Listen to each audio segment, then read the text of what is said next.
नमस्कार प्यारे साथियों, कैसे हो आप सभी। मैं हूं योगेश और आप सभी देख रहे हैं योगेश लर्निंग एकेडमी का प्यारा सा यूट्यूब चैनल। तो प्यारे साथियों, आज हम बात करने वाले हैं एसएससी जीडी से संबंधित महत्वपूर्ण क्वेश्चनों के बारे में। और प्यारे साथियों, ये जो क्वेश्चन रहेंगे वो हमारे प्रीवियस एग्जाम में, जो एसएससी जीडी में 2022 में जो वैकेंसी निकली थी और 2023 जनवरी में जिसके एग्जाम हुए थे, उन शिफ्टों से जो क्वेश्चन आए थे, उन शिफ्टों में अलग अलग शिफ्टों में जो क्वेश्चन आए थे, उन्हीं संबंधित एक शिफ्ट से आज ये क्वेश्चन जो है वो उठाए गए हैं और उन क्वेश्चनों को लगाने का प्रयास करेंगे। और इसके द्वारा आपको यह पता चल सकेगा कि किस तरह के क्वेश्चन एसएससी जीडी में पिछली बार पूछे गए थे और किस प्रकार के क्वेश्चन इस बार पूछे जा सकते हैं। क्योंकि 2023 की ही बात है, ज्यादा समय बीता नहीं है। 2024 में आपके फिर से एग्जाम होने वाले हैं एसएससी जीडी के, तो उनसे संबंधित क्वेश्चनों को आज हम लगाने का प्रयास करेंगे। बेहतरीन सी ये वीडियो रहने वाली है। आप सभी का कर्तव्य है कि आप सभी बेहतरीन तरीके से तैयारी करें और अच्छे कंटेंट को अच्छी तरह से पढ़ें, पूरा ध्यान दें, पूरे फोकस के साथ पढ़ें। यकीन मान के चलें, यदि आप बेहतरीन तरीके से तैयारी करोगे तो आप सभी के यहां से जो क्वेश्चन होने वाले हैं 20 के 20 क्वेश्चन, यानी 20 क्वेश्चनों की ये क्लास रहने वाली है। इसमें एसएससी जीडी के शिफ्ट ये आपको साथ से पता चलता रहेगा। 10 तारीख सेकंड शिफ्ट, 10 जनवरी 2023 को सेकंड शिफ्ट में जो एग्जाम हुआ था उसके क्वेश्चन रहने वाले हैं। तो यहां से आपको पता चल पाएगा इनका लेवल भी। आप सभी को एक तो वीडियो को लाइक करना है, साथ साथ जिन्होंने अभी तक भी चैनल को सब्सक्राइब नहीं किया है वो चैनल को सब्सक्राइब अवश्य कर लें, ताकि भविष्य में भी इस प्रकार की जो बेहतरीन सी वीडियोस आपके सामने आए उनका नोटिफिकेशन आपको मिलता रहे। और साथ साथ आप लोग जो है वो कमेंट करके ये अवश्य बताएं कि किस प्रकार की ये वीडियो आपको लग रही है, या फिर अपने सुझाव जो भी आप देना चाहें वो भी आप कमेंट के माध्यम से दे सकते हैं। तो चलिए प्यारे दोस्तों, शुरुआत कर लेते हैं इस बेहतरीन सी वीडियो की। शानदार आपको सामने ये क्वेश्चन नजर आ रहे होंगे। तो चलिए पहले क्वेश्चन को देख लीजिए। पहले क्वेश्चन में क्या लिखा हुआ है। क्वेश्चन में लिखा हुआ है, नंबर 1 क्वेश्चन है, इसमें लिखा हुआ है find the product of the number whose HCF and LCM are 8 and 40 respectively, यानी उन संख्याओं का गुणनफल ज्ञात कीजिए जिनके महत्तम समापवर्त यानी एचसीएफ और एलसीएम क्रम से 40 और 80 8 और 40 है। तो बहुत ही आसान सा ये क्वेश्चन है। पहला क्वेश्चन बड़ा ही आसान सा आया था इसमें शिफ्ट में। देखिए आपको बोला गया है एचसीएफ को एच से रिप्रेजेंट कर दो, तो ये आपको 8 दे रखा है, जबकि एलसीएम की बात करें तो एलसीएम आपको दिया हुआ है 40। इन दोनों संख्याओं का गुणनफल बताना है आपको, यानी अगर आप इन दोनों संख्याओं को ए और बी मान लेते हो तो ये आपको बताना है कि इनका प्रोडक्ट आखिर कितना होगा। अब आप अच्छी तरह से याद रखें कि भैया एचसीएफ और एलसीएम इन दोनों का जो गुणनफल होता है वो दोनों संख्याओं के गुणनफल के बराबर होता है। यानी मैं कहूं ए इंटू बी तो आप कहेंगे कि ये बराबर रहेगा एच इंटू एल के, यानी एचसीएफ और एलसीएम के गुणनफल के। आप जानते हो एचसीएफ आपके पास 8 है जबकि एलसीएम आपके पास 40 है, यानी इन दोनों की अगर मल्टीप्लाई कर दें तो 8 चौक 32 यानी 320। बस यही रहेगा अपने क्वेश्चन का एक बेहतरीन सा आंसर। तो चलिए प्यारे साथियों, ये हो गया आपके पहले क्वेश्चन का सॉल्यूशन। इसी के साथ बढ़ते हैं क्वेश्चन नंबर 2 की तरफ को।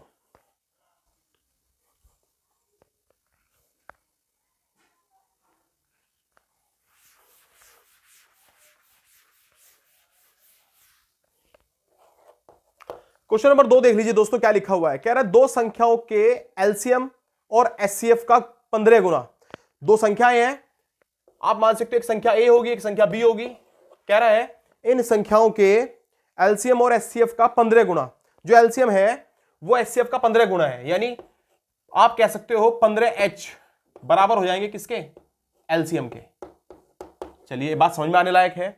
और कह रहा है कि दोनों संख्याओं के एलसीएम और एचसीएफ का जो योग है वो 112 है, यानी वो कह रहा है एलसीएम प्लस एचसीएफ ये मिलाकर के 112 है। और आपको पूछा गया है यदि इनमें से एक संख्या 49 हो तो दूसरी संख्या कितनी होगी। यानी आपको ए की वैल्यू दे दी गई है, वो कितनी है 49 और आपसे बी की वैल्यू वो यहां से जानना चाह रहा है। कैसे करोगे, देखो भाई आप जानते हो एलसीएम जो है ना, एलसीएम उसको लिखा जा सकता है 15H के बराबर। H तो H है ही आपके पास, यहां से 112 आएगा, इन दोनों को जोड़ देंगे तो ये आपके पास 16H हो जाएगा और बराबर में रहेगा 112।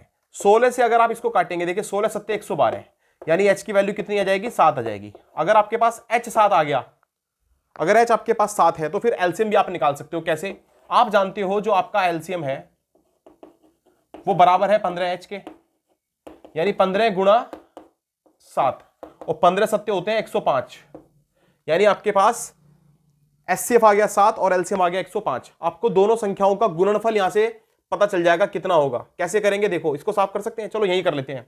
आप जानते हो एलसीएम इंटू एचसीएफ बराबर ए इंटू बी होता है आपके पास। एलसीएम आपको दिया हुआ है 105, एचसीएफ आपके पास है 7, ए आपके पास 49 है, बी आपको यहां से निकालना है। क्या मैं 7 से 49 को कैंसिल कर सकता हूं? कितनी बार कटेगा? 7 बार कटेगा। और इस 7 से इस 105 को भी कैंसिल कर सकते हैं। 7 ही कम 7, ये अपने पास 35 हो जाएगा, 7 पंजे 35, यानी बी की वैल्यू कितनी आ जाएगी? बी आपके पास आ जाएगा 15।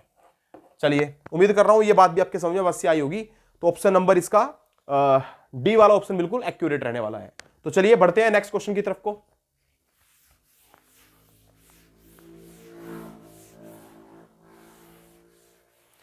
दोस्तों वीडियो अगर आपको पसंद आ रही है तो प्लीज वीडियो को लाइक अवश्य कर दें।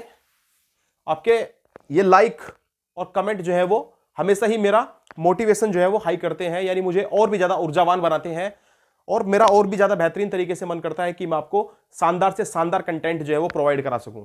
तो चलिए क्वेश्चन नंबर 3 की तरफ को बढ़ते हैं। क्वेश्चन नंबर 3 में देखिए क्या लिखा हुआ है। क्वेश्चन 3 में दिया हुआ है संख्या 350 में 20% की वृद्धि की जाती है। 350 है हमारे पास कोई नंबर, इस 350 में 20% की वृद्धि करने का मतलब क्या हो गया? 20% का मतलब सीधा सीधा होता है 1/5। या आप अगर ऐसे ना समझना चाहें तो डायरेक्ट भी कर सकते हैं। कैसे? 20% की वृद्धि करने का मतलब 100 से 120 कर दी जाती है। और फिर कह रहा है कि फिर इसे 25% की कमी की जाती है। भाई 25% की कमी का मतलब क्या हुआ कि कोई चीज 100 होगी और उसमें से 25 घटा दो तो कितना बचेगा? 75। तब आपको बताना है नई संख्या क्या बनेगी। बड़ा आसान, 0 से 0 आप कैंसिल कर लीजिए, दूसरी 0 से दूसरी 0 कैंसिल कर सकते हैं। 25 से कम 25, 25 या 75 और 25 चौके होते हैं 100। भाई 4 से कैंसिल कर सकते हो 12 को 3 बार, यहां बचेगा 35 और साथ में 3 तिया 9, यानी ये अपने पास कितना आ जाएगा? गुणा कर लीजिए, 9 पंजे 45 का 5 बचेंगे 4, 9 तिया 27, 27 और 4 31, 315। ये रही आपके क्वेश्चन का शानदार सा जवाब और ऑप्शन नंबर डी जो है वो इसका राइट आंसर होने वाला है। तो चलिए बढ़ते हैं नेक्स्ट क्वेश्चन की तरफ को।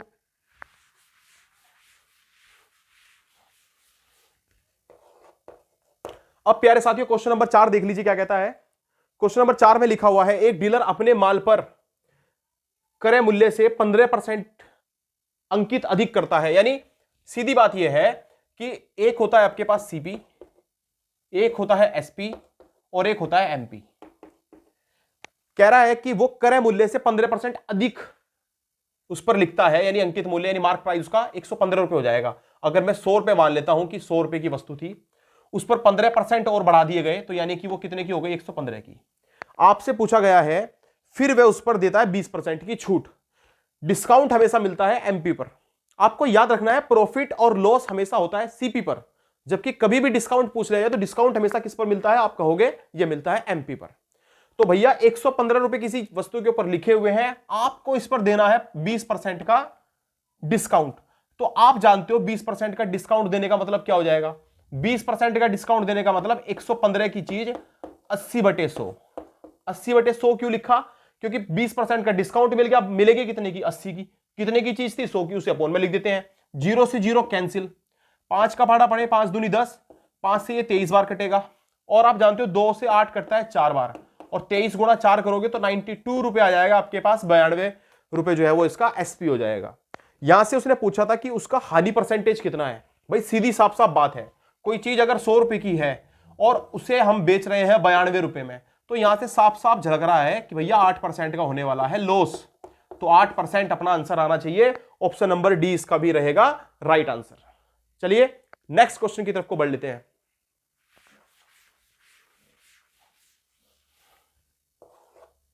क्वेश्चन नंबर रहेगा 5। तो भाई क्वेश्चन नंबर 5 में देखिए क्या लिखा हुआ है। कह रहा है एक टेबल फैन को 2827 रुपए 0.06 रुपए में बेचने पर इसे 2230 रुपए में बेचने पर होने वाली हानि से 14% अधिक का लाभ मिलता है। 14% लाभ प्राप्त करने के लिए इसका विक्रय मूल्य कितना होना चाहिए? यह बेहतरीन क्वेश्चन है। इस क्वेश्चन को कैसे करेंगे आप देखिए। सबसे पहली बात, सबसे पहले आप क्या करेंगे? मान लीजिए देखिए ये वस्तु का कोई सीपी हो गया, ये सीपी है। ये कह रहा है कि अगर इसे 2230 रुपए में बेचते हैं तो कुछ लॉस होता है। लेकिन अगर इसी वस्तु को 2827 रुपए 2827 रुपए 0.06 में बेचते हैं तो फिर होता है लॉस से 14% ज्यादा का फायदा।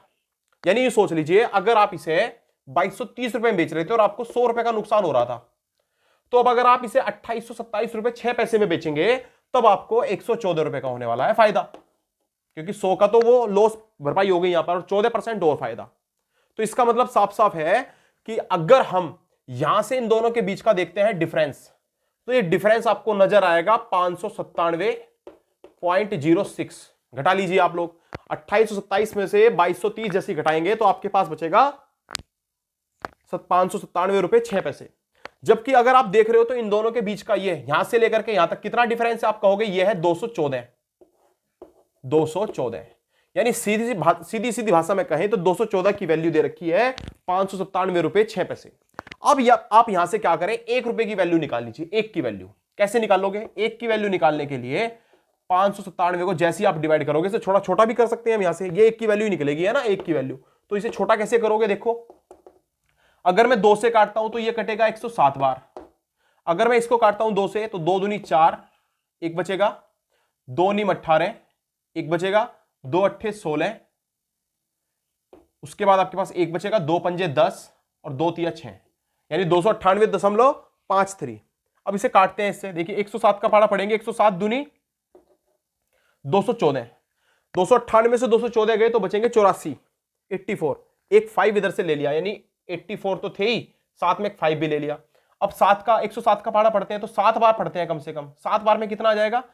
7 सत्ते 49 और 7, यानी यहां से बचेंगे अपने पास कितने? 15 में से 9 गए 6 और यहां अपने पास बचेंगे 73, यानी 13 में से 9 गए 4 गए तो 9, 96 रुपए बचेंगे। 96 बचेंगे, लास्ट में उतार लेते हैं 3। और अब मैं 107 का पाड़ा पढ़ सकता हूं 9 बार, क्योंकि 9 बार में पूरा दिख रहा है, 9 सत्ते 63, यानी 279। ये कितने की वैल्यू आई भाई? ये आई आपके पास, ये आपके पास आई है, यहां पे पॉइंट भी था, ये आपके पास 1 की वैल्यू आई है। 1 की वैल्यू 2.79 आपको निकालनी है यहां से 100 की वैल्यू। 100 की वैल्यू क्यों निकाल रहा हूं? क्योंकि आप जानते हो कि आपको लॉस हुआ है 100 रुपए का। अगर मैं 100 की वैल्यू निकाल लूंगा और वो वैल्यू निकाल करके इसके अंदर ऐड कर लूंगा तो मेरे पास मैं सीपी पर पहुंच जाऊंगा, यानी मुझे पता चल जाएगा वस्तु का क्रय मूल्य कितना था। तो इसलिए मैं 100 की वैल्यू निकालना चाहता हूं। तो 100 की वैल्यू निकालने के लिए मैं क्या करूंगा, इधर 100 से मल्टीप्लाई कर दूंगा, और जैसे ही 100 से मल्टीप्लाई करूंगा तो ये अपने पास हो जाएगा 279। सीधी भाषा में कहे तो अगर मैं इसमें 279 जोड़ूं तो मेरे पास आ जाएगा सीपी। कितना आएगा? देखिए 0 और 9, 9 का 9 रहेगा, 3 और 7 10 की 0 हासिल 1, 2 और 2 4 और 1 5 और 2 का 2, यानी 2509 रुपए में मैंने वो वस्तु खरीदी है। मैं जिस पर कितने का प्रॉफिट लेना चाहता हूं? आप कहेंगे इस पर लेना चाहता हूं 14% का। तो 2509 पर अगर मैं 14% का प्रॉफिट लेना चाहता हूं तो मैं फिर 100 की चीज को बेचूंगा कितने में? 114 में। तो देखिए मल्टीप्लाई कैसे करेंगे, देखिए 2509 इंटू 114, बड़ा आसान, 9 चौक 36 का 6 बचेंगे 3, उसके बाद 4 0, ये 36 का 36 आ जाएगा, और 4 पंजे 20, या फिर सीधा सीधा कहें तो 25 चौके 100। उसके बाद प्यारे साथियों यहां से आप लोग इसको थोड़ा सोल्व कर लीजिए, इंटू 9052 ऐसी रहेगा, फिर 1 से मल्टीप्लाई करेंगे तो 9025 ऐसी रहेगा। पूरा सोल्व करके 6, लास्ट में 12 का 1, और ये 9 और 1 10 की 0 हासिल 1, फिर आपके पास 5 और 1 6, और यहां आपके पास 3 और 5 8 और साथ में 2, यानी 228.26 जो है वो आपके पास रहने वाला है इसका मान। क्यों? क्योंकि आप जानते हो नीचे 100 भी था ना, 100 से यहां पर डिवाइड भी कर दिया गया है। तो यानी वो चीज जो आपके पास 2509 रुपए की थी, उस पर अगर 14% का प्रॉफिट भी मिल जाए, या 14% ज्यादा प्रॉफिट लेना चाहें आप, तो आप क्या करेंगे? उसे बेचेंगे कितने में? 2860 रुपए 26 पैसे में। यह रहा आपके क्वेश्चन का शानदार सा सॉल्यूशन। बढ़ते हैं नेक्स्ट क्वेश्चन की तरफ।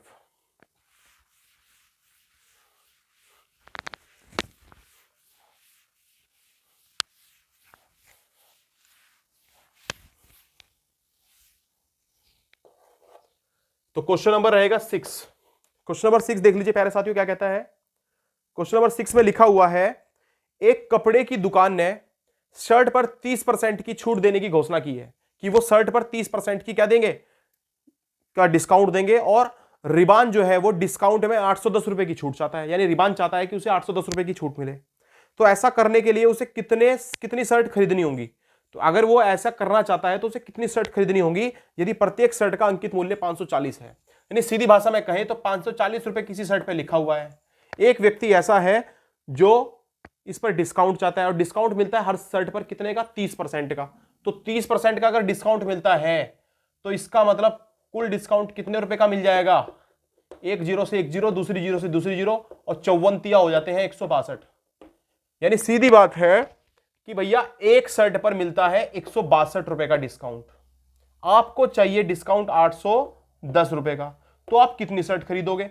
आप देख लीजिए, इसका 5 टाइम कर दें, अगर हम 5 से गुणा कर दें तो 810 आता है। तो ऐसे ही यहां भी, इसमें भी 5 से गुणा कर देनी पड़ेगी, यानी 5 शर्ट का प्राइस आ जाएगा 810, यानी 5 शर्ट पर वो 810 के का डिस्काउंट पा सकता है। तो चलिए, ये रहा इस क्वेश्चन का शानदार सा आंसर। 5 ऑप्शन नंबर डी जो है वो राइट आंसर रहेगा। बढ़ते हैं नेक्स्ट क्वेश्चन की तरफ। क्वेश्चन नंबर 7 देख लीजिए प्यारे साथियों।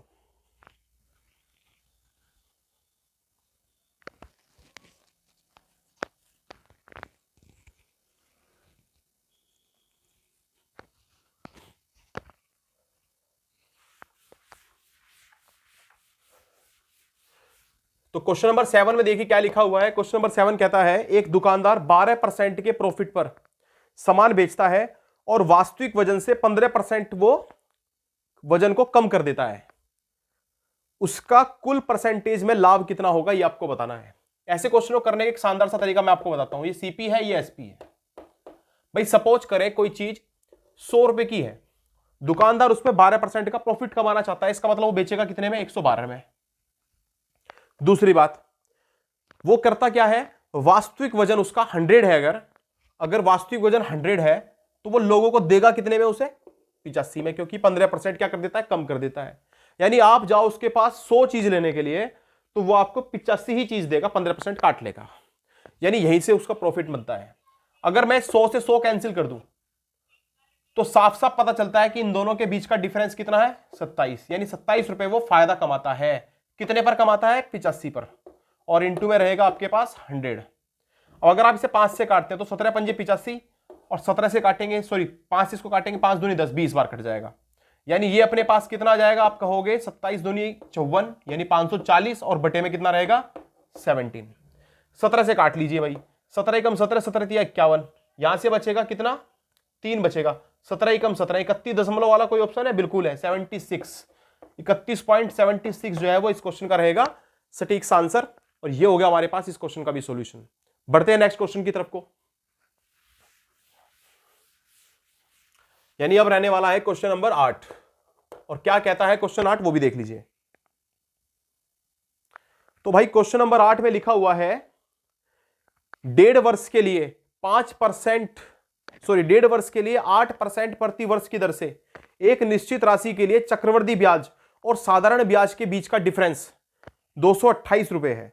जब चक्रवृद्धि ब्याज अर्धवार्षिक रूप से संयोजित किया जाता है और साधारण ब्याज कैसे संयोजित किया जाता है, वार्षिक रूप से। भाई इस क्वेश्चन को बढ़िया तरीके से समझे। यह मान लीजिए कि आपके पास किसी बैंक में आपका खाता है, और वो जो बैंक है वो हर 6 महीने के बाद ब्याज लगाता है। 6 महीने के बाद, 6 महीने के बाद ब्याज लगाने का मतलब यह हुआ, 1 साल का ब्याज उसने बताया 8%, लेकिन वो और 6 महीने बाद ब्याज जोड़ता है, अर्धवार्षिक बोला गया ना चक्रवृद्धि के लिए। तो क्या करता है, वो पहले 6 महीने में 4% लगाएगा, फिर अगले 4 महीने में, सॉरी 6 महीने फिर 4% लगाएगा, और फिर अगले 6 महीने के लिए फिर से 4% लगाएगा। अगर साधारण ब्याज की बात करें तो 1.5 साल का साधारण ब्याज सीधा सीधा हो जाता है कितना, 12%। कैसे, 1 साल का रहता है 8%, और 6 महीने और जोड़ दीजिए तो सीधा हो गया 12%। लेकिन अगर प्यारे साथियों बात करें चक्रवृद्धि ब्याज की, तो चक्रवृद्धि ब्याज 3 साल का कैसे निकालते हैं 4% के हिसाब से। भाई सीधा तरीका रहता है, आप क्या करेंगे, यहां से लिखेंगे 3R plus 3R square upon 100 and plus R cube upon में 10,000। यह तरीका रहता है। अब आप सोचोगे ये फॉर्मूला कैसे याद होगा। भाई इस फॉर्मूले को आसानी से याद किया जा सकता है, कुछ भी नहीं है फॉर्मूले में।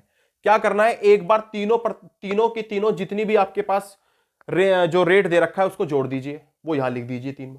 एक बार दो को, शुरू की दो को, यानी पहले इन दोनों को जोड़िए, फिर इन दोनों को जोड़िए और फिर इन दोनों को जोड़िए, यानी सीधी सीधी भाषा में कहें तो 3r², यानी r का स्क्वायर करके 3 बार उसे 3 से मल्टीप्लाई कर देना है।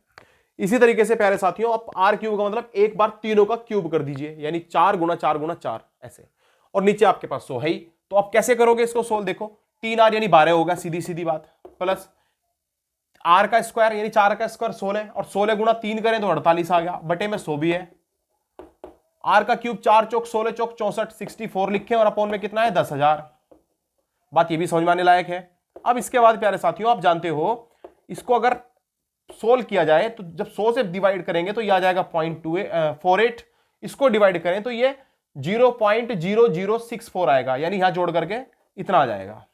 आप जानते हो जो साधारण ब्याज है, सिंपल इंटरेस्ट, वो है 12%। जो आपके पास सीआई है, सीआई की बात करें तो सीआई यानी कंपाउंड इंटरेस्ट आपके पास 12.4864%।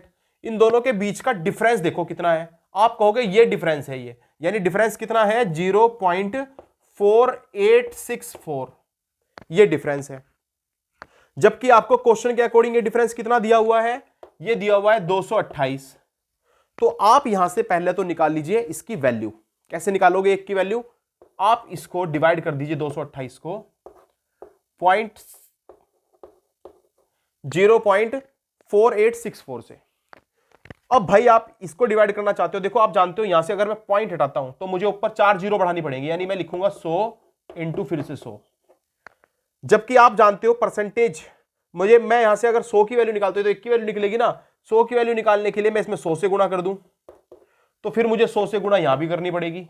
अब इसको काट लीजिए, अगर मैं 4 से काटता हूं तो देखिए 4 एकम 4, 4 दूनी 8, 4 एकम 4, 4 छिंग 24, 4 से कटेगा 25 बार, फिर 4 से इसको कैंसिल कीजिए, 4 तिया 12, ना जाने की 0, 4 चौके 16, और 4 से इसे कैंसिल करेंगे तो ये 25 बार, 4 से फिर इसको कैंसिल कर लीजिए, 4 एकम 4, 4 सत्ते 28, और यहां 2 बचेंगे, 4 छिंग 24, और 4 से ये कैंसिल हो जाएगा फिर से 25 बार। अब आप प्यारे साथियों 19 से 228 को कैंसिल कर सकते हो सीधा सीधा 3 बार, क्योंकि 76 से सीधा 228 3 बार कैंसिल हो जाता है, 76 तिया 228। आपके पास बचेगा क्या? आपके पास 3 गुणा 25 गुणा 25 गुणा 25 बचेगा, और 25 की 25 में गुणा करके यानी 25 का क्यूब करके हम सीधा सीधा कह सकते हैं 15,625। अब आपको कुछ भी नहीं करना, इन दोनों की मल्टीप्लाई करनी है मात्र। 3 पंजे 15 का 5 हासिल 1, 3 दूनी 6 और 1 7, उसके बाद 3 छिंग 18 का 8 बचेगा 1, 3 15 दिया 45 और 1 46, यानी 46,875 रुपए आपका आंसर आना चाहिए। ऑप्शन नंबर डी इसका राइट आंसर रहेगा। चलिए नेक्स्ट क्वेश्चन के बारे में बात करते हैं प्यारे साथियों।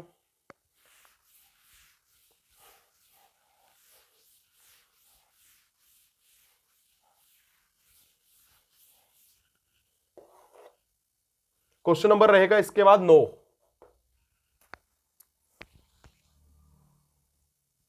तो प्यारे साथियों देखिए क्वेश्चन नंबर 9 में क्या लिखा हुआ है। कह रहा है जॉन ने एक बैंक से 10% की चक्रवृद्धि ब्याज की दर से कुछ पैसे उधार लिए, जिसके लिए ब्याज वार्षिक रूप से चक्रवृद्धि संयोजित किया जाता था।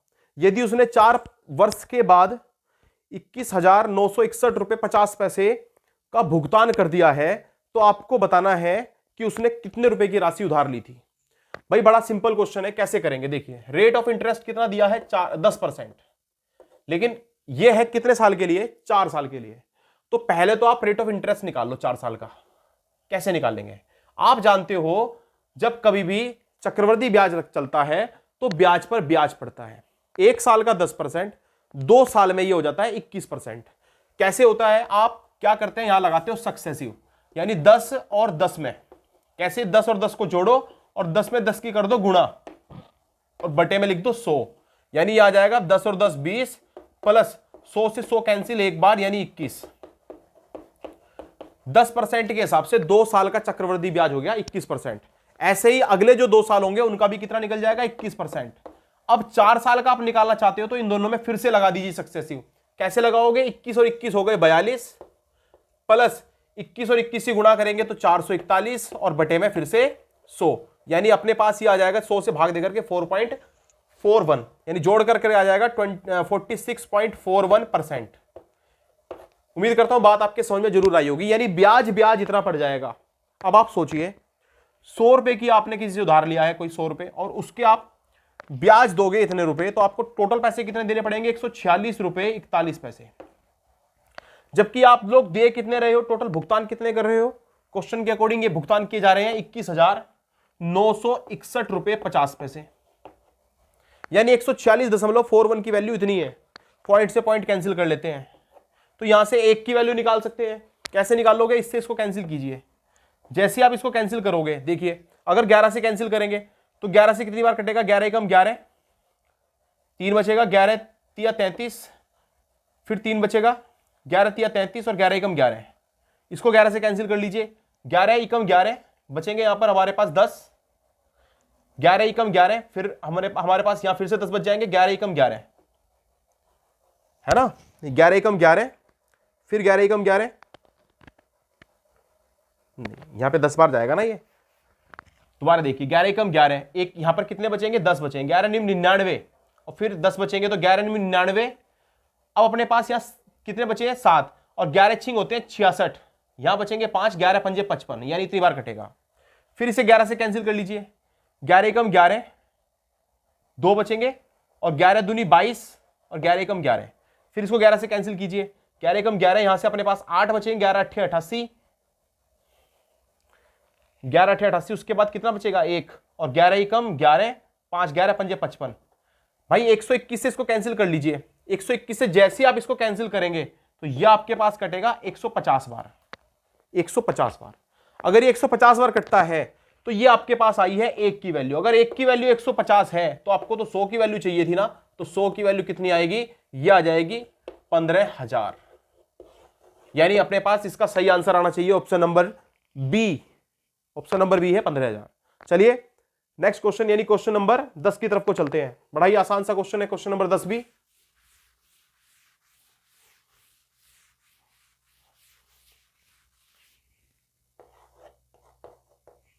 क्वेश्चन नंबर 10 में लिखा हुआ है यदि ए अनुपात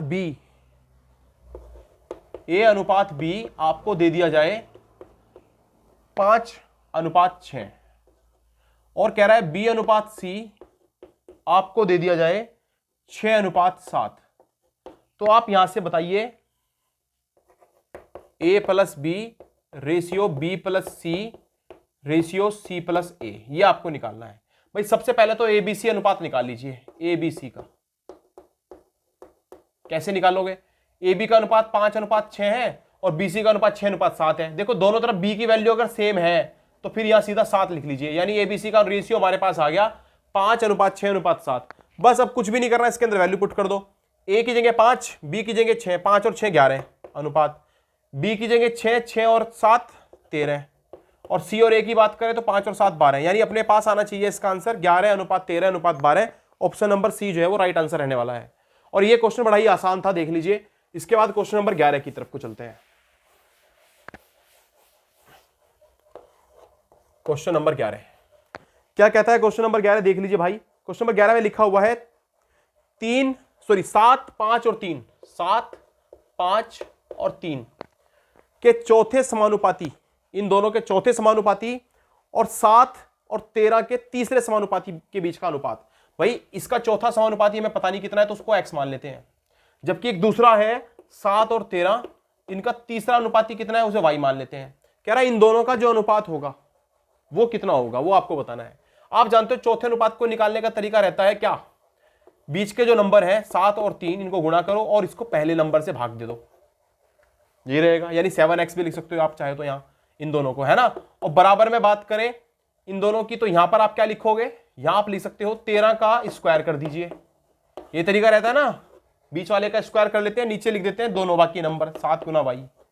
अब आप देखिए भाई यहां से 7 से तो 7 कैंसिल हो जाएगा, ये अपने पास कितना आएगा 5 3 15, और ये अपने पास आ जाएगा 169, इसके अपोन में रहेगा y और यहां रहेगा x। यानी x और y का अगर रेशियो की बात करें तो ये अपने पास आएगा 15:169 बराबर में x अपोन में y। यानी चौथे अनुपात और तृतीय अनुपात का ये रहेगा अनुपात। ऑप्शन नंबर सी जो है वो इसका राइट आंसर रहने वाला है। चलिए बढ़ते हैं नेक्स्ट क्वेश्चन की तरफ।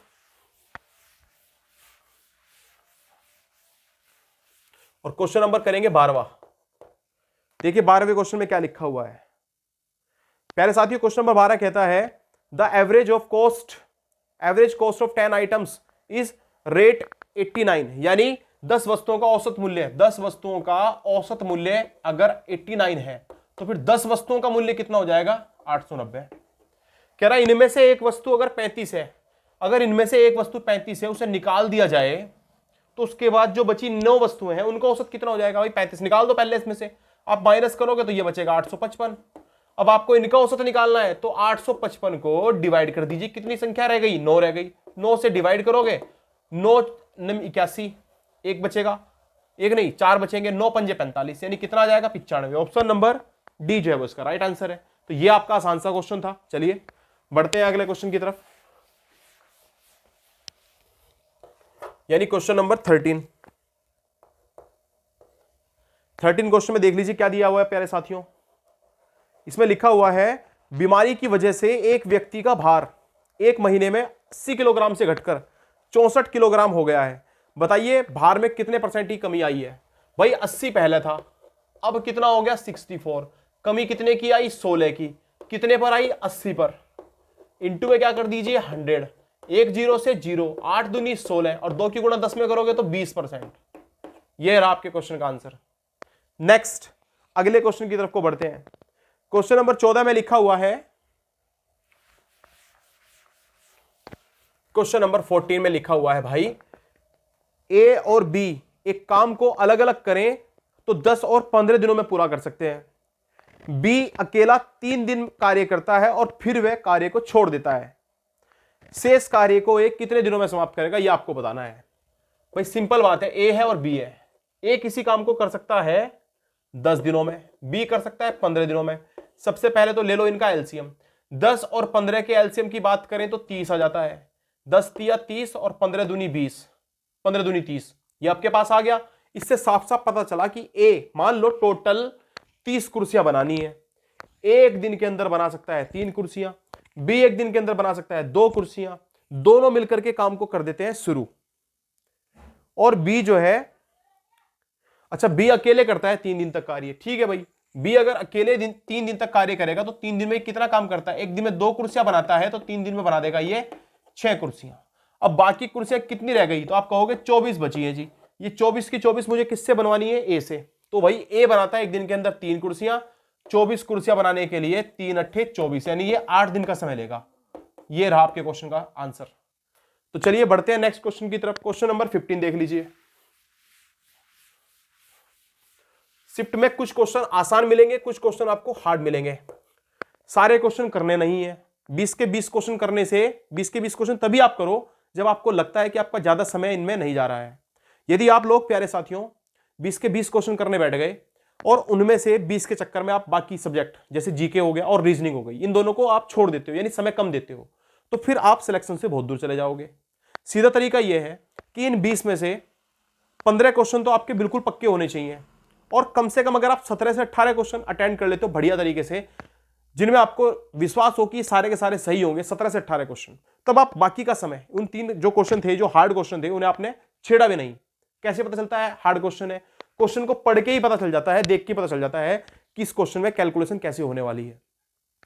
ज्यादा कैलकुलेटिव क्वेश्चन अगर हो तो उन क्वेश्चनों पर समय व्यतीत ना करें, बिल्कुल भी वेस्ट ना करें। अपने दूसरे सब्जेक्ट की तरफ को चले, चाहे आप हिंदी से दे रहे हो, चाहे आप इंग्लिश से दे रहे हो, या फिर आप जीके की तरफ को चले, रीजनिंग में दे। 60 मिनट का आपका पेपर होने वाला है। उस 60 मिनट के पेपर में आपको मुश्किल से 25 मिनट मैथ्स में देने हैं।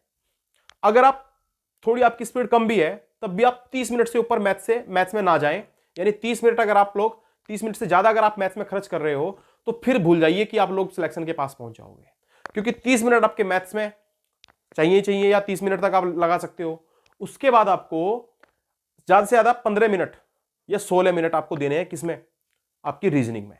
उन 20 क्वेश्चनों को 16 मिनट ऐसा टाइमिंग अपना बना के रखिए, और इन 20 क्वेश्चनों को 30 मिनट, टोटल आपके पास हो जाएंगे तकरीबन 45 से 46 मिनट। अब आपके पास 12, 13 या 14 मिनट जो बचते हैं उसमें आपको हिंदी के या फिर अपनी लैंग्वेज के, और साथ साथ जीके क्वेश्चन पढ़ने हैं। 7 से 8 मिनट के अंदर जीके हो जानी चाहिए और 7 से 8 मिनट के अंदर ही आपकी हिंदी भी हो जानी चाहिए या इंग्लिश हो जानी चाहिए।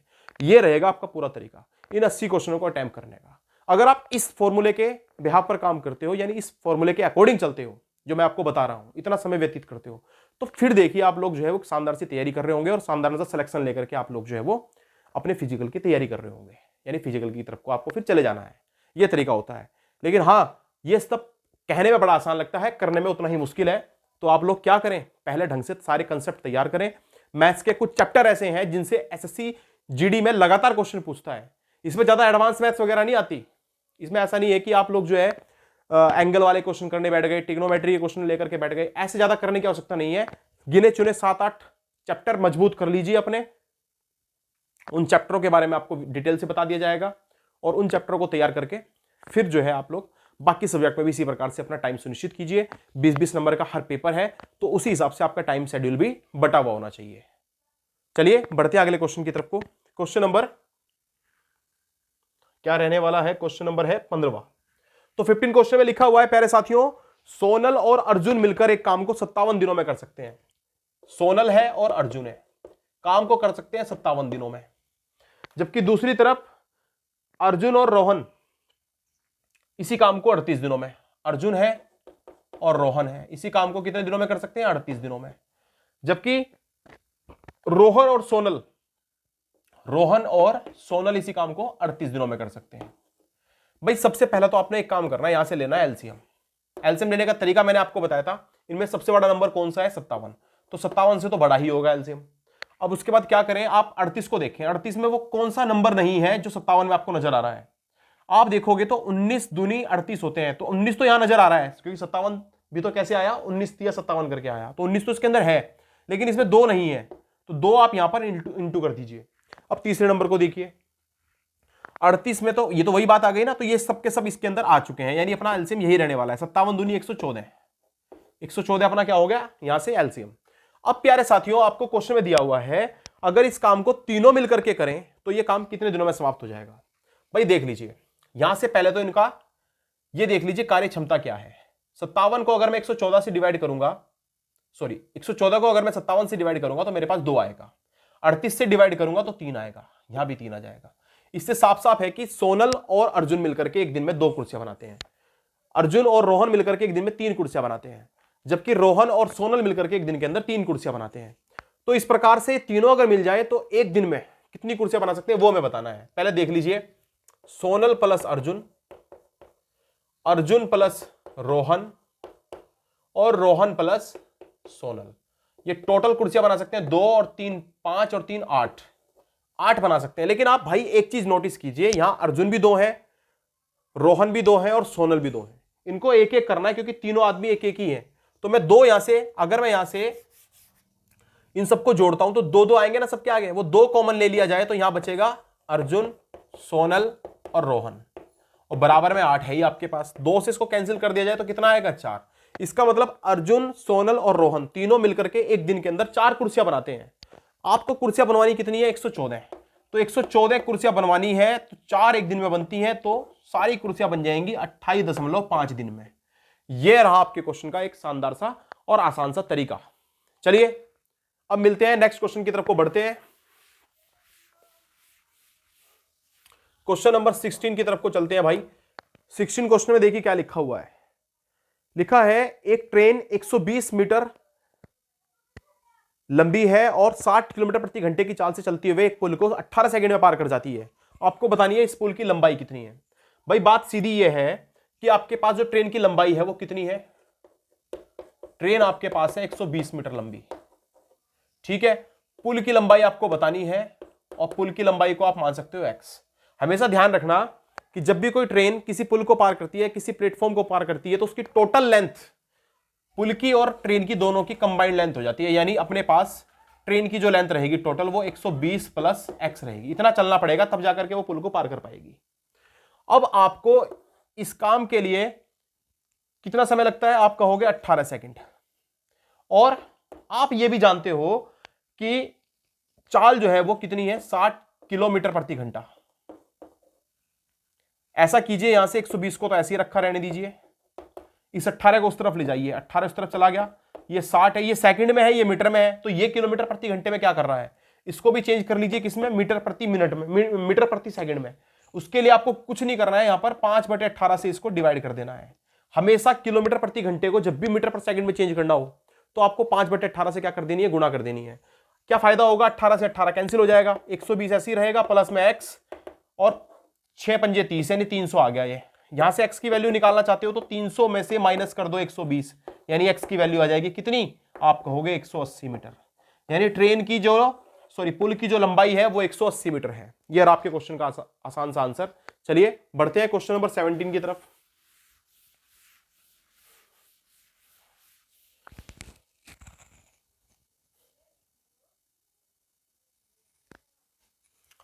तो क्वेश्चन नंबर 17 देख लीजिए क्या कहता है भाई। क्वेश्चन नंबर 17 में लिखा हुआ है, एक बस स्टेशन P से Q तक 70 किलोमीटर प्रति घंटे की चाल से चलती है। भाई ये P है, ये Q है, यहां से यहां तक ट्रेन जाती है, बस जाती है 70 किलोमीटर प्रति घंटे की चाल से। बिल्कुल बढ़िया बात है, समझ में आ गई। और उधर से जब ये ट्रेन आती है या उधर से ये जब बस आती है तो ये आती है 90 की स्पीड से, यानी 90 किलोमीटर प्रति घंटा। ये बात भी समझ में आ गई। अब ये क्वेश्चन में कह रहा है पूरी यात्रा के दौरान, इस पूरी यात्रा के दौरान आखिर औसत समय कितना है। तो आपको इसमें औसत समय बताना है, सॉरी औसत चाल बतानी है। तो एवरेज स्पीड आप निकालना चाहते हो। एवरेज स्पीड निकालने के लिए शानदार सा तरीका मैंने पहले भी बताया है, दोबारा फिर बताता हूं। क्या करें, दोनों स्पीड है, यानी 2 इंटू पहली स्पीड S1 इंटू S2 और बटे में दोनों स्पीडों को जोड़ दें, यानी S1 प्लस S2। हो गया फॉर्मूला याद, बस कुछ भी नहीं करना है, दो ऐसे ही रखो। S1 कितना है भैया 70, S2 कितना है भैया 90, बटे में कितना, दोनों को जोड़ दो 160। 1 0 से 0 कैंसिल, 2 से 16 को कैंसिल करेंगे तो 8 बार, उसके बाद 9 7 63, 630 और बटे में है 8, 8 से भाग दे दीजिए, 8 ही कम 8, 8 7 56, 8 7 56, 56 जब इसमें माइनस करेंगे तो अपने पास 7 बचेंगे, 70 हो जाएगा ये। 8 8 64, 78 पॉइंट कुछ, यानी कितना 75 किलोमीटर प्रति घंटे की चाल रहेगी उसकी। ये रहा जी आपका क्वेश्चन। चलिए बढ़ते हैं नेक्स्ट क्वेश्चन की तरफ। कोई क्वेश्चन ये भी आसान था। 18वां क्वेश्चन देखिए भाई।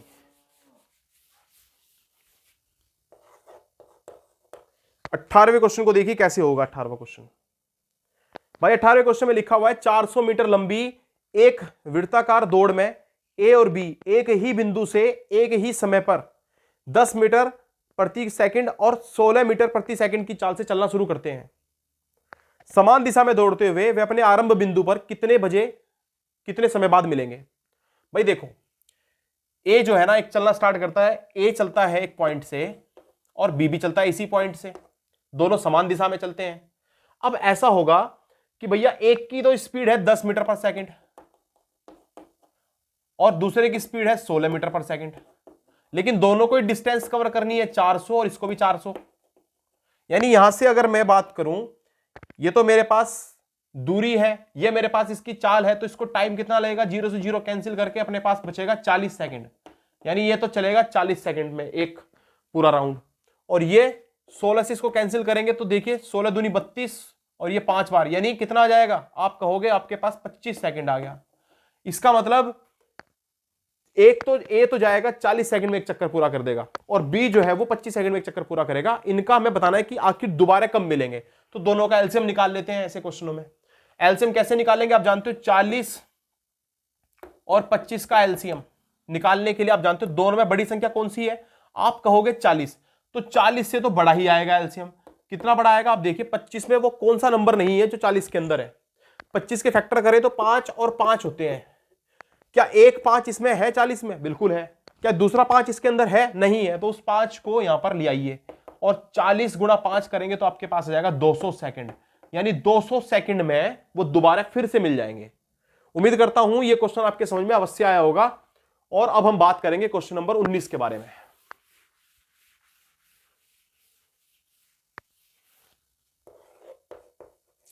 क्या कहता है क्वेश्चन नंबर 19, देख लीजिए प्यारे साथियों। कह रहा है एक बेलनाकार टैंक की क्षमता 5632 मीटर स्क्वायर है, मीटर क्यूब है। टैंक की क्षमता क्षमता का मतलब जब भी क्षमता है, कैपेसिटी की बात करें तो समझ जाओ उसके आयतन की बात चल रही है। और टैंक कैसा है? बेलनाकार। बेलन का जो आयतन होता है वो होता है पाई आर स्क्वायर एच। तो ये आपको दिया है 5632। आपको बताना है इसका अगर व्यास मतलब डायमीटर, ये अगर आपको 16 दे दिया जाए तो यहां से रेडियस तो आप बता ही दोगे 8 मीटर आ जाएगी, क्योंकि रेडियस हमेशा क्या होती है? डायमीटर की हाफ होती है। तो आपको यहां से हाइट पूछी गई है, इसकी गहराई पूछी गई है कितनी होगी। पाई की जगह 22/7 रखिए। आर की बात करें तो 8 गुणा 8, और एच अपने को नहीं है पता, 5632 ऐसी रखिए। 8 से काट लेते हैं इसको। देखिए 8 सत्ते 56, ना जाने की 0, 8 चौके 32, फिर 8 से काटिए। 8 से काटेंगे तो 8 अट्ठे 64, फिर 6 बचेगा 8 अट्ठे 64। उसके बाद भाई यहां बचेगा 22/7 गुणा में एच बराबर में 88। 22 चौक 88 होते हैं, और 4 की और 7 की गुणा कर लीजिए उधर जाकर के इसको, 7 चौक 28, यानी 28 मीटर जो है वो इसकी गहराई आ जाएगी। ऑप्शन नंबर सी जो है अपने क्वेश्चन का रहेगा सटीक आंसर। तो चलिए ये क्वेश्चन भी हो गया। 19वां क्वेश्चन था, आप करते हैं इसके बाद 20वां क्वेश्चन।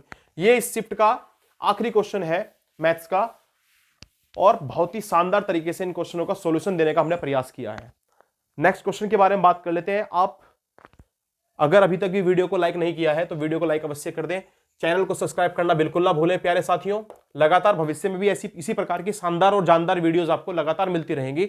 आप सभी जो है वो मेरा साथ बनाए रखें, मैं आपका साथ कभी छोड़ने वाला नहीं हूं। चलिए अगले क्वेश्चन में कह रहा है कि 10 मीटर 10 मीटर और 5 मीटर की विमाओं वाले कमरे में, एक कमरा है भैया, सीधी बात है, एक कमरा है ऐसा, ये कमरा हो गया आपके पास। कह रहा है इस कमरे के अंदर आपको अधिकतम या सबसे लंबी छड़ रखनी है, सबसे लंबा एक खंबा रखना है, तो उस खंबे की लंबाई कितनी हो सकती है? कह रहा है इसकी जो लेंथ है वो 10 है, इसकी जो ब्रेथ है वो भी 10 है, इसकी जो हाइट है वो 5 है, ऐसे करके। भाई सीधी बात यह है कि अगर आप इसमें सबसे लंबी छड़ रखना चाहते हो, देखो एक छोटा सा एग्जांपल देता हूं। सपोज करें ये आपके पास एक आयत है, आयत समझते हो ना, रेक्टेंगल। ये इसकी चौड़ाई हो गई या लंबाई हो गई ए, और ये लंबाई हो गई इसकी ब्रेथ, मतलब बी हो गई चौड़ाई। अब मैं चाहता हूं इसके अंदर सबसे लंबी आपको एक छड़ रखनी है, तो अगर आप ऐसे रखोगे तो सबसे लंबी छड़ आएगी, या ऐसे रखोगे तो सबसे लंबी छड़ आएगी, या ऐसे रखोगे तो सबसे लंबी छड़ आएगी? बिल्कुल आप सभी का जवाब है कि भैया ऐसे रखेंगे तब सबसे लंबी छड़ आएगी। और ये क्या है भैया? ये है विकर्ण। विकर्ण बोलते हैं डायगोनल को। तो जो अगर डायगोनल के हिसाब से लगाया जाए तो सबसे लंबी छड़ नजर आती है। यानी डायगोनल क्या होता है? यहां से आप जानते हो ये आपके पास एक क्या बन गया? समकोण त्रिभुज बन गया। तो समकोण त्रिभुज में कर्ण का वर्ग यानी इसका वर्ग शेष दो भुजाओं के वर्गों के योग के बराबर होता है। तो वहां से आपके पास a square plus B square आ जाएगा। यहां से इसकी वैल्यू, कर्ण की वैल्यू अंडर रूट के अंदर a square plus B square.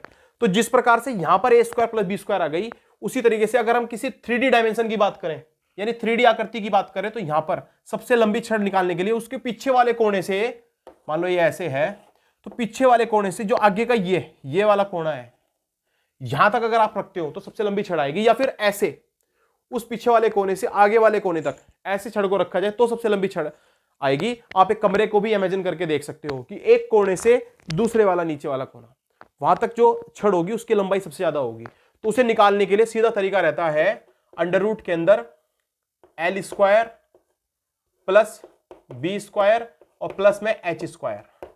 आप लोगों को दिया हुआ है एल कितना है 10, यानी 10 का स्क्वायर, बी भी कितना है 10 का स्क्वायर, और एच कितना है 5 का स्क्वायर। अब आप प्यारे साथियों क्या कीजिए, यहां से 10 का स्क्वायर होता है 100, 10 का स्क्वायर होता है 100 और 5 का स्क्वायर होता है 25। यहां से इसको जोड़ लीजिए तो ये आपके पास आएगा 225। और 225 को प्यारे साथियों आप क्या लिख सकते हो? आप लिख सकते हो 15, और मीटर में पूछा गया तो 15 मीटर आपके पास रहेगा। सही आंसर ऑप्शन नंबर ए जो है वो इसका राइट आंसर रहने वाला है। तो ये हो गया आपके क्वेश्चन का शानदार सा सॉल्यूशन। उम्मीद करता हूं पूरी वीडियो आपको अच्छी लगी होगी, और अगर आपको वीडियो अच्छी लगी है तो भाई इस वीडियो को शेयर करना भी बिल्कुल ना भूलें। वीडियो को शेयर अवश्य करें। टेलीग्राम पर मैं आपको लिंक डाल दूंगा टेलीग्राम का डिस्क्रिप्शन में, वहां जाकर के भी आप इनकी जो पीडीएफ है वो प्राप्त कर सकते हो। तो वहां जाकर के आपको सारी वीडियोस अच्छी तरीके से देख लेनी है, वहां जाकर के अच्छी तरह से पीडीएफ नोट कर ले लेना, आप सभी डाउनलोड कर लेना, और साथ साथ वीडियो को लाइक करना और चैनल को सब्सक्राइब करना बिल्कुल ना भूलें। धन्यवाद प्यारे साथियों, मिलते हैं फिर से। जय हिंद, जय भारत।